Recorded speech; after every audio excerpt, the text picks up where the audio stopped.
कामिका एकादशी को श्री हरि का सबसे उत्तम व्रत माना गया है। इस एकादशी की कथा भगवान श्री कृष्ण ने धर्मराज युधिष्ठिर को सुनाई थी। इससे पहले राजा दिलीप को वशिष्ठ मुनि ने सुनाई थी, जिसे सुनकर उन्हें पापों से मुक्ति और अंत में मोक्ष की प्राप्ति हुई थी। धर्मराज युधिष्ठिर भगवान श्री कृष्ण से कहने लगे कि हे भगवान, मैं आपको कोटि कोटि प्रणाम करता हूँ। मैंने आपके श्रीमुख से आषाढ़ मास के शुक्ल पक्ष में आने वाली देवशयनी एकादशी का महात्म्य सुना। हे मधुसूदन, अब कृपया मुझे श्रावण मास के कृष्ण पक्ष में आने वाली एकादशी के बारे में भी बताइए।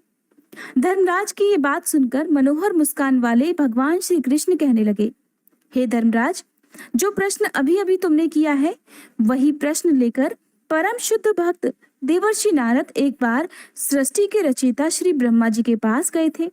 उस समय उन दोनों के बीच में जो वार्तालाप हुआ उसी को मैं तुम्हें सुनाता हूँ, ध्यान पूर्वक सुनो। ऐसा कहकर भगवान श्री कृष्ण ने कथा कहना आरंभ कर दिया। भगवान श्री कृष्ण कहने लगे कि हे धर्मराज, एक समय की बात है जब इस चराचर जगत में भ्रमण करते हुए भगवान श्री हरि के परम भक्त देवर्षि नारद अपने पिता श्री ब्रह्मा जी के पास पहुंचे। आप तो जानते ही हैं कि नारद मुनि सदा विचरण करते रहते हैं। वे एक स्थान पर कभी नहीं ठहरते और उनके मन में सदैव कोई ना कोई जिज्ञासा और लोकहित के लिए कोई ना कोई प्रश्न होता है। हाँ, ये बात भी परम सत्य है कि उनका प्रश्न सदैव मनुष्यों के हित के लिए ही होता है। तो ऐसा ही एक प्रश्न उन्होंने श्री ब्रह्मा जी से पूछा। कहने लगे, हे कमलासन, हे परमपिता, पवित्र श्रावण मास के कृष्ण पक्ष में कौन सी एकादशी आती है?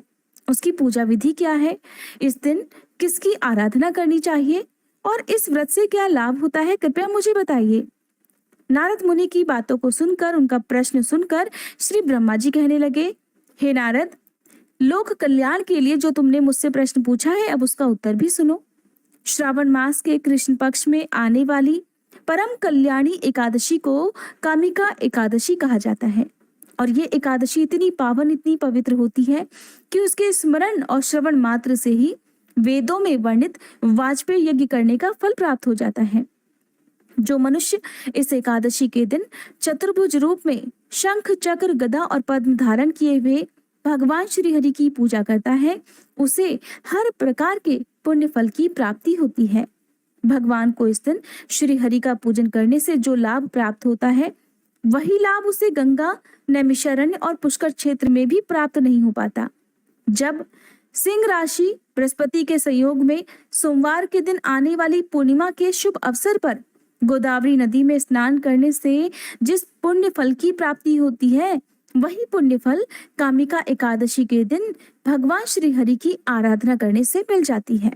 इतना ही नहीं, हिमालय में केदारनाथ का दर्शन करने से, सूर्य ग्रहण के समय कुरुक्षेत्र में स्नान करके दान करने से, समुद्रों और जंगलों सहित संपूर्ण पृथ्वी का दान देने से और गंडकी नदी में स्नान करने से जिस पुण्य की प्राप्ति होती है, वो सारा पुण्य फल इस कामिका एकादशी का श्रद्धा और नियम पूर्वक पालन करने से प्राप्त हो जाती है। जो व्यक्ति इस मंगलमय एकादशी का पालन करता है, उसकी पूजा स्वयं देवता, गंधर्व और नागलोक के वासी किया करते हैं। ब्रह्मा जी ने इस एकादशी की महिमा का गुणगान करते हुए आगे कहा, देवर्षि, स्वयं भगवान श्री हरि ने मुझे बताया है कि जो भी मनुष्य इस कामिका एकादशी के दिन व्रत और उपवास का पालन करता है, उसे सारे आध्यात्मिक ग्रंथों के अध्ययन से भी ज्यादा फल प्राप्त हो जाता है। जो मनुष्य संपूर्ण निष्ठा और नियमों के साथ इस एकादशी का पालन करता है और रात के समय भजन कीर्तन करके भगवान में ध्यान लगाता है, उसे यमदूतों के दर्शन कभी नहीं करने पड़ते। इस एकादशी का एक विशेष महत्व और भी है। जो भी इस दिन कृष्ण प्रिया तुलसी मंजरी के 9 अंकुर भगवान श्री हरि के चरणों में अर्पित करता है, तुलसी दल अर्पित करता है, उसके अगले पिछले सभी जन्मों के सारे पाप भी समूल नष्ट हो जाते हैं। और इस दिन तुलसी जी के पौधे का मात्र दर्शन करने से और दीपक जलाने से सभी रोगों से और भय से भी मुक्ति हो जाती है।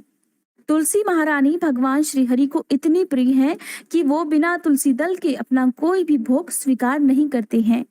कामिका एकादशी के दिन नित्य कर्मों से निवृत्त होकर हाथ में जल या पुष्प लेकर व्रत का संकल्प लिया जाता है। फिर भगवान श्री हरि को प्रणाम करके उनके सामने दीपक जलाकर उनकी परिक्रमा की जाती है। साथ ही अपनी सभी गलतियों के लिए, अपने सभी अपराधों के लिए क्षमा याचना की जाती है। इस दिन सुबह और शाम के समय घी, तेल या तिल के तेल का दीपक जो जलाता है, उसके पुण्य की गणना तो स्वयं चित्रगुप्त भी नहीं कर पाते।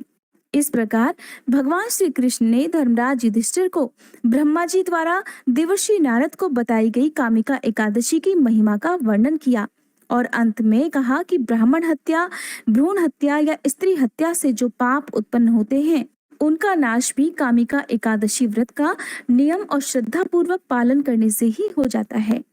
अब आप सुनिए कामिका एकादशी की व्रत कथा। कामिका एकादशी की कथा के अनुसार किसी गांव में एक पहलवान रहा करता था। उस गांव में ब्राह्मण भी रहा करते थे। पहलवान का स्वभाव बहुत ही क्रोधी था। वह बात बात पर क्रोधित हो जाया करता और किसी से भी झगड़ा कर लिया करता। एक दिन की बात है, गांव में ही एक ब्राह्मण से उसकी बहस हो गई। बहस इतनी बढ़ गई कि उन दोनों के बीच में हाथापाई होने लगी और इसी हाथापाई के बीच पहलवान के हाथों से ब्राह्मण की हत्या हो गई।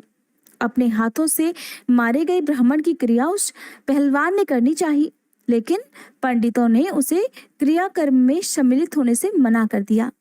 ब्राह्मणों ने कहा कि तुम पर ब्रह्म हत्या का दोष है, पहले प्रायश्चित करके इस पाप से मुक्त हो जाओ, तब हम तुम्हारे घर पर भोजन करेंगे।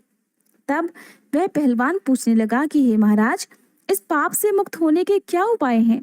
तब ब्राह्मणों ने उसे बताया कि श्रावण मास के कृष्ण पक्ष की एकादशी को भक्ति भाव से भगवान श्री हरि का व्रत और पूजन कर, ब्राह्मणों को भोजन कराकर, दक्षिणा देकर उनसे आशीर्वाद प्राप्त करने के बाद ही तुम्हें इस पाप से मुक्ति मिल पाएगी।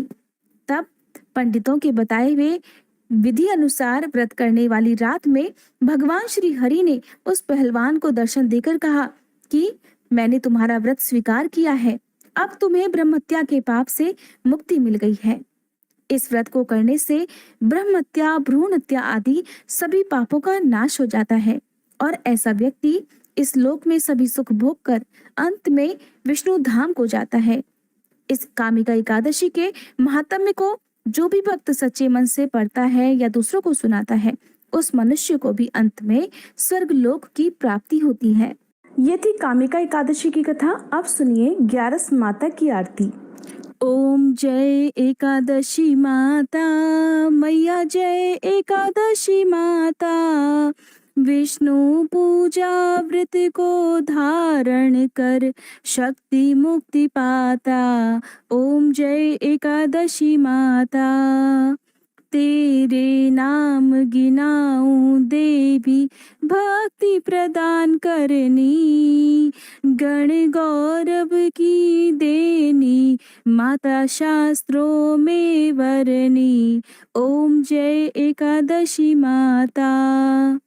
मार्गशीर्ष के कृष्ण पक्ष की उत्पन्ना, विश्वतारिणी जनमी, शुक्ल पक्ष में हुई मोक्षदा, मुक्तिदाता बन आई। जय एकादशी माता। पौष के कृष्ण पक्ष की सफला नामक है, शुक्ल पक्ष में होए पुत्रदा, आनंद अधिक रहे। ओम जय एकादशी माता। नाम षट तिला माघ मास में कृष्ण पक्ष आवे, शुक्ल पक्ष में जया कहावे, विजय सदा पावे। जय एकादशी माता। विजया फागुन कृष्ण पक्ष में शुक्ला आमल की, पाप मोचनी कृष्ण पक्ष में चैत्र महाबल की। ओम जय एकादशी माता। चैत्र शुक्ल में नाम कामदा, धन देने वाली, नाम बरूथनी कृष्ण पक्ष में वैशाख महावाली। ओम जय एकादशी माता। शुक्ल पक्ष में होए मोहनी, अपराजेष्ठ कृष्ण पक्षी। नाम निर्जला सब सुख करनी, शुक्ल पक्ष रखी जय एकादशी माता। योगिनी नाम आषाढ़ में जानो, कृष्ण पक्ष करनी। देव शयनी नाम कहायो, शुक्ल पक्ष धरनी जय एकादशी माता। कामिका श्रावण मास में आवे, कृष्ण पक्ष कहिए। श्रावण शुक्ला होए पवित्रा, आनंद से रहिए जय एकादशी माता। अजा भाद्रपद कृष्ण पक्ष की परिवर्तनी शुक्ला, इंद्रा आश्विन कृष्ण पक्ष में वृत से भव सागर निकला जय एकादशी माता। पापांकुश है शुक्ल पक्ष में आप हरनहारी, रमा कार्तिक में आवे सुखदायक भारी ओम जय एकादशी माता। देवोत्थानी शुक्ल पक्ष की दुख नाशक मैया, पावन मास में करो विनती पार करो नैया ओम जय एकादशी माता। परमा कृष्ण पक्ष में होती जन मंगल करनी, शुक्ल पक्ष में होए पद्मनी दुख दारिद्र हरनी ओम जय एकादशी माता। जो कोई आरती एकादशी की भक्ति सहित गावे, जन गुर्दिता स्वर्ग का वासा निश्चय वह पावे ओम जय एकादशी माता। मैया जय एकादशी माता, ओम जय एकादशी माता।